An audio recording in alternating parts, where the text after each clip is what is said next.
Hello students, welcome to our classes again. और आज हम अपनी एक्सरसाइज 4.2 शुरू करने वाले हैं। बहुत ही इंपॉर्टेंट है, देखो इजी है, इंपॉर्टेंट है, ठीक है। बस आपको थोड़ा सा कंसंट्रेशन रखना है और थोड़ा सा फोकस। वैसे तो दोनों सेम बात है, बट आपको थोड़ा सा अपना ध्यान यहाँ पर बनाए रखना है, ठीक है। और कोई भी प्रॉब्लम होती है तो आप मुझे बता सकते हो, ठीक है। क्वेश्चन नंबर 1 में आपको कहा गया है, पहले तो इसके स्टेप दो। Give first the step you will use to separate the variables and then solve the equation। पहले आप जो भी कोई काम करने वाले हो, जो यहाँ पे स्टेप यूज करने वाले, पहले वो स्टेप लिखना है, फिर उसके बाद सोल्व करना है, ठीक है। बात समझ में आ गई? पहले लिखना है फिर सोल्व करना है। और बात क्या कह रहा है ये? Solve the equation. Solve the equation, solve करने का मतलब क्या है, पहले तो यही क्लियर होना चाहिए कि सोल्व क्या करना है, ठीक है। तो सोल्व का मतलब ये देखो, जैसे फर्स्ट पार्ट है x - 1 is equal to 0। Solve करने का सिंपल सी मतलब ये है कि हमें सब कुछ जो यहाँ पे इक्वल टू में दिया हुआ है, इक्वल टू की तरफ सिर्फ और सिर्फ मुझे क्या रखना है? अकेला x रखना है। x के अलावा मुझे इसके साथ कुछ नहीं चाहिए, है ना, कुछ भी नहीं चाहिए। बिल्कुल अकेला शांत एक कमरे में बैठना चाहता है x, इसलिए बाकी सबको यहां से दफा करना पड़ेगा। वो कैसे कर सकते हो? जैसे -1 है ये, इसको यहां से हटाना पड़ेगा, ठीक है। लेकिन ऐसे नहीं हटा सकते हम मैथमेटिक्स में, यहां से इसको हटा नहीं सकते। इसको थोड़ा कहेंगे जा भी खिड़की से कूद के बाहर चला जा, नहीं जाएगा ऐसे। तो कुछ काम करना पड़ेगा। वो काम क्या है? वो हमें ऑपरेशंस लगाने पड़ेंगे इसके ऊपर, उनके बारे में थोड़ी सा भी बात कर लेते हैं। लेकिन उससे पहले एक चीज और, मान लीजिए ये आपके पास क्या है? तराजू है, ठीक है। और इसके पास क्या है? ये 2 प्लेसेस है इसके, जिसमें हमने वेट रखे हुए हैं।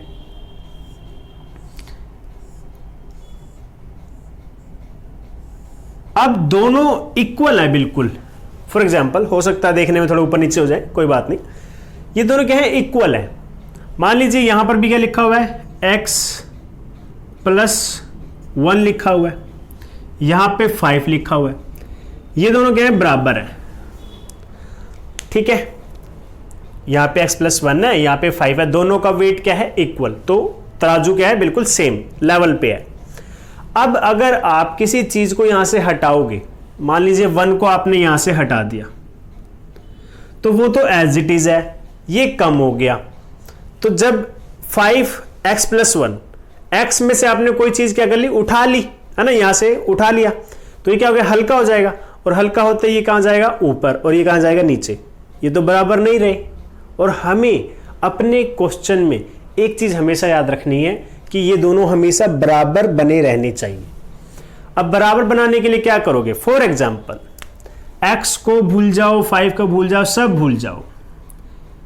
कभी अपने मम्मी या पापा के साथ या भाई के साथ, बड़े भाई के साथ, बड़ी बहन के साथ मार्केट में गए होंगे जरूर आप, या वैसे भी कुछ मिठाई खरीदने, कुछ ना कुछ खरीदने आप बाहर मार्केट में गए होंगे।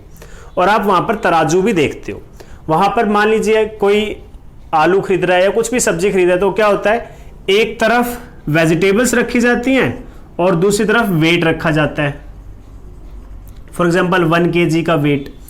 अब कई बार क्या देखा है आपने कि जब वो इसमें आलू, प्याज, टमाटर, गोभी सब के सब रख देता है, तो कई बार क्या होता है? ये भारी हो जाता है, ये नीचे की तरफ जाने लगता है। तो वो क्या करता है? इसको बैलेंस करने के लिए इसमें से निकाल देता है ना, इसमें से निकाल देता है। और अगर हल्का होता है तो इसके अंदर डाल देता है, ठीक है। लेकिन अगर एक बार ये सब क्या हो जाए? इक्वल हो जाए, ये सब क्या हो जाए? इक्वल, ठीक है। फॉर एग्जांपल यहां पे भी 1 kg है और यहां पे भी 1 kg है, तो ये क्या हो गया? इक्वल हो गया। अब अगर उसने यहां से कुछ भी निकाला ना, बराबर होने के बाद अगर उसने यहां से कुछ भी निकाला, तो क्या होगा? फिर से अनइक्वल हो जाएगा अनइक्वल। लेकिन अब हमें अपनी इक्वेशन में अनइक्वल नहीं होने देना। तो क्या करें कि ये अनइक्वल ना हो? सिंपल सी बात है, यहां पे अगर 1 kg कम करना चाहता है तो यहां पे 500 ग्राम कर दो मान लीजिए। तो यहां पे इसको इक्वल बनाने के लिए इसके पास भी कितना होना चाहिए? 500 ग्राम। वो कब होगा? जब मैं दोनों ही साइड से 500 ग्राम को माइनस करूंगा। यानी कि जो चीज यहां से माइनस कर रहा हूं वही मुझे दूसरे से भी माइनस करनी पड़ेगी। फॉर एग्जाम्पल x यहां पे लिखा हुआ है x प्लस 4 और यहां पे लिखा हुआ है 6, इक्वल टू का साइन है, तराजू है ये। अब यहां से मैंने क्या कर दिया, 2 माइनस कर दिया। क्या लगता है आपको अभी भी 6 के बराबर है? नहीं, अब ये बराबर नहीं है क्योंकि कम हो चुका है अभी, अब x प्लस 2 हो चुका है। तो बराबर बनाने के लिए क्या करूं, काम करेंगे दोनों साइड, एक दूसरे के साथ पार्शियलिटी नहीं करेंगे, दोनों को सेम चीजें बिहेवियर रखना है। यहां पे अगर आपने 2 से माइनस किया है तो यहां से भी आपको क्या करना है, 2 माइनस कर देना है। कंसेप्ट क्या है, अगर आप इक्वालिटी को बनाए रखना चाहते हो तो जो भी काम आप एक साइड करोगे दूसरी साइड वो करना ही पड़ेगा, चाहे वो मल्टीप्लाई हो, डिवाइड हो, ऐड हो, सब्ट्रैक्ट हो, कुछ भी हो, आपको क्या करना है, दोनों साइड करना है। और सोल्व करने का, जैसे मैंने बताया, सोल्व करना क्या होता है, सोल्व करना होता है कि आप उसमें से वेरिएबल को, जो आपके वेरिएबल एक्स है, वाई है, जेड है, कुछ भी है, उन वेरिएबल्स को क्या करोगे, अकेले सेपरेट कर लोगे। उससे क्या हो जाती है, हमारी इक्वेशन सोल्व हो जाती है, क्योंकि अकेले एक्स की वैल्यू निकालना ही सोल्व करना कहलाता है। ठीक है, चलो अब x माइनस 1, मैं चाहता हूं कि -1 यहां से चला जाए। कैसे जाएगा, अगर मैं ध्यान से पढ़ूं, x माइनस 1 का मतलब क्या है, x में 1 की कमी है तो उसकी कमी को पूरा कर दिया जाए तो वो कंप्लीट x हो जाएगा। और कमी को पूरा कैसे किया जाएगा, मान लीजिए मैं कहता हूं ये 20 रुपए हैं, तो 20 में से 1 रुपया जा चुका है, माइनस होकर 19 रह गया। ठीक है, अब इसको पूरा करना है, 20 बनाना है, तो क्या करना पड़ेगा आपको, ऐड करना पड़ेगा 1। ऐड करोगे 1 तो ये दोबारा से क्या हो जाएगा, ये दोबारा से 20 रुपीज बन जाएगा, है ना, सेम है बात। तो अब मैं इसकी कमी को, एक कम है ना, क्योंकि माइनस का 1 यानी कि एक कम है यहां पे, तो उसको पूरा करने के लिए क्या करूंगा, ऐड कर दूंगा। तो यहां लिखेंगे एडिंग 1 ऑन बोथ साइड, दोनों की साइड। मैंने कहा था ना, जो भी काम करेंगे दोनों साइड। ठीक है, किसी के साथ पार्शियलिटी नहीं करनी, किसी के साथ धोखाधड़ी नहीं, दोनों के साथ बराबर काम करेंगे।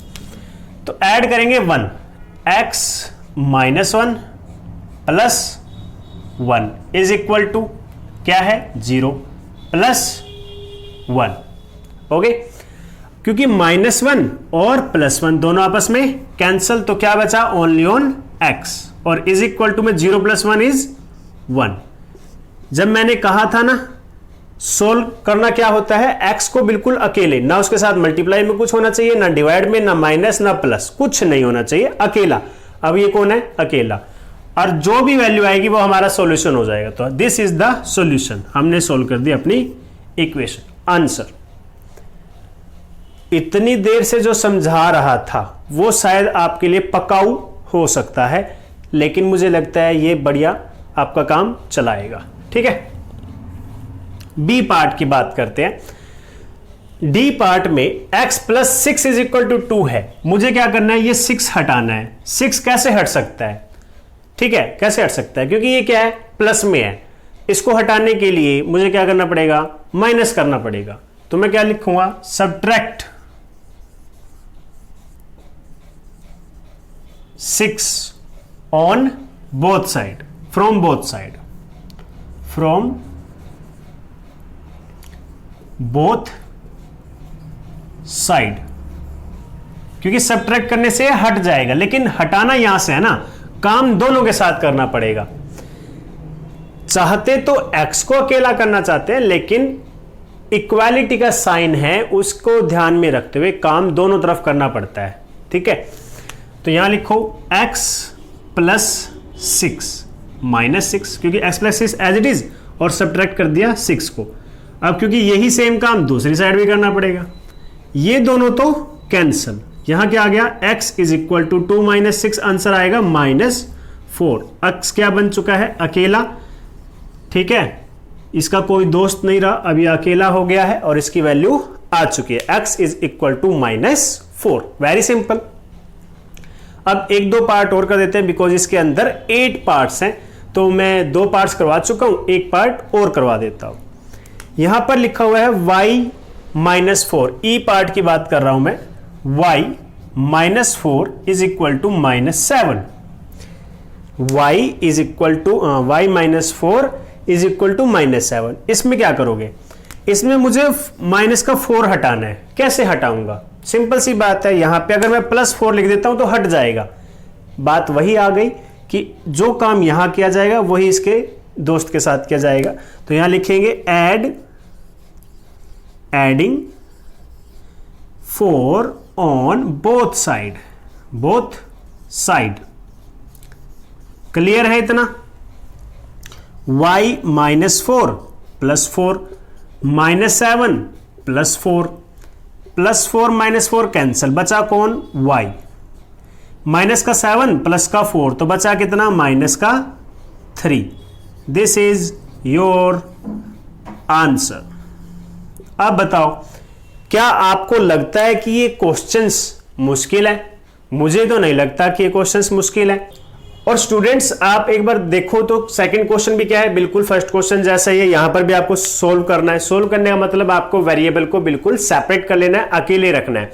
अगर अकेला आपका वेरिएबल होगा तो उसकी वैल्यू आ जाएगी। अब अगर मैं फर्स्ट पार्ट की बात करूं, यहां पर क्या हो रहा है, 3 है जो डिवाइड में रखा हुआ है, सॉरी मल्टीप्लाई में है। 3 × L इज इक्वल टू 42। आपको 3 हटाना है, यहां से L क्या हो जाएगा, सेपरेट हो जाएगा। अब ये तो है नहीं कि आप यहां से इसको 3 को उठाओगे और फेंक दोगे, या 3 को यहीं से ऐसे कट कर दोगे, ऐसा नहीं चल सकता। हमें कुछ ऐसा नंबर सोचना पड़ेगा जिससे कि 3 हट सकता है। तो अगर मैं इस नंबर को 3 से डिवाइड कर दूं, इस नंबर को 3 से डिवाइड कर दो, 3 से 3 कैंसिल हो जाएगा। लेकिन फिर से जो बात ध्यान रखने वाली है वो क्या है, जो भी ऑपरेशन लगाओगे वो बोथ साइड लगाने हैं। तो हम यहां पर सबसे पहले लिखेंगे कि आपने क्या स्टेप लिया है। तो सबसे पहले हम क्या लिख रहे हैं, divide both side by 3 we have. अब आप जब इसको 3 से डिवाइड करोगे तो क्या होगा, 3L/3 इज इक्वल टू 42/3। जो कैंसिल हो रहा है उसे कर दो, यहां से तो कैंसिल होके L आ गया, और यहां से अगर 3 से कैंसिल करोगे तो आपका क्या आएगा, 3 × 1 = 3 और 3 × 4 = 12। So this is your answer. आपने इक्वेशन को सोल्व कर दिया। बहुत ही सिंपल क्वेश्चन था। अब देखो सी पार्ट देख लेते हैं पहले। अब यहां पे 7 है, ये कहां पर है, डिवाइड में। आपको इसको हटाना है। हटाएगा कैसे, अगर मैं इसे 7 से मल्टीप्लाई कर दूं तो क्या होगा, 7 7 कैंसिल हो जाएगा। और सेम बात है कि जो भी काम करेंगे दोनों साइड करना पड़ेगा, ऑन द बोथ साइड। और करने से पहले हमें क्या करना पड़ेगा, यहाँ पे बताना भी पड़ेगा लिखकर कि आप कौन सा स्टेप लेने जा रहे हो। तो हम यहां लिखेंगे multiply both side by 7 and we get. आपको 7 को क्या कर देना है, मल्टीप्लाई कर देना है यहां पर बोथ साइड। 7 × P/7, और राइट हैंड साइड पे भी सेम टू सेम काम होगा, 4 × 7। ये दोनों काम कर दिया आपने, मल्टीप्लाई कर दिया। अब यहां से तो क्या हो गया, ये कैंसल, और 4 7 = 28। तो यहां पर आपका P का आंसर आ जाएगा 28, और दिस इज योर आंसर। कर दिया सोल्व, बहुत आसान था। अब बारी है F पार्ट की। यहां पर भी सेम है, Z/3। देखो हमें कांस्टेंट नंबर से कोई लेना देना नहीं, ये कैसा है कैसा नहीं है वो सब मैथमेटिक्स में कैलकुलेशन का पार्ट है। जो मेन कंसेप्ट है वो है अपने वेरिएबल, ये जो हमारा Z दिखाई दे रहा है आपको, इसको सेपरेट करना है सोल्व करने के लिए। और सेपरेट करने के लिए यहां पर है कौन, डिवाइड में है 3। तो क्या करना पड़ेगा, आप लोग बिल्कुल सही सोच रहे हो, आपको करना पड़ेगा 3 से मल्टीप्लाई। तो उसके लिए पहले लिखेंगे यहां पे, तो यहां लिख दो मल्टीप्लाई, एक साइड करेंगे दोनों साइड करेंगे, हाँ दोनों साइड, मल्टीप्लाई बोथ साइड। अब दोनों तो नहीं लिख सकते यहां पे, multiply both side by 3 we get. जब आप मल्टीप्लाई करोगे तो Z/3 को आपने मल्टीप्लाई किया 3 के साथ, दिस टाइप। नाउ 5/4 को भी आप क्या करोगे, मल्टीप्लाई करोगे इस तरीके से। यहां पर तो 3 से 3 कैंसिल हो गया और बचा कौन, ओनली Z। यहां पे आपका 3 था, मैं इसको फ्रैक्शन में बना लेता हूं, 3/1। वैसे जरूरत नहीं है लेकिन फिर भी थोड़ा आसानी से समझ आने के लिए। न्यूमरेटर की मल्टीप्लाई न्यूमरेटर के साथ, 5 3 जा 15, और डिनोमिनेटर की मल्टीप्लाई डिनोमिनेटर के साथ, 4 1 जा 4, and this is your answer. तो स्टूडेंट्स बताओ, आपको ये क्वेश्चंस इजी लग रहे हैं या डिफिकल्ट लग रहे हैं? ठीक है, आपको बताना है। अगर आपको कुछ प्रॉब्लम आती है तो पूछना भी है। चैप्टर बहुत ज्यादा इंपॉर्टेंट है बच्चों, तो आपको थोड़ा सा ध्यान लगाना है। ठीक है, और अब आप लोगों की सेहत कैसी है? आई होप बहुत अच्छे होंगे आप लोग। और आप जैसे गर्मी आ चुकी है, मैंने पहले भी आपको कहा था, आप लोग अपने फेस को धोएं, आंखों को धोएं पानी के साथ, और साथ के साथ जो हमारे बाहर पशु पक्षियां होते हैं उनके लिए भी थोड़ा पानी और दाना जरूर रखें। आप देखेंगे कि आपके आसपास जब पक्षी खुश होंगे तो आपको भी खुशी मिलेगी, बिकॉज किसी दूसरे को जब हम खुशी देते हैं तो हमें मन से सच्ची खुशी मिलती है। ठीक है स्टूडेंट्स, तो आज की क्लास में बस इतना ही, बाकी फिर हम नेक्स्ट क्लास में मिलते हैं। Thank you, have a good day.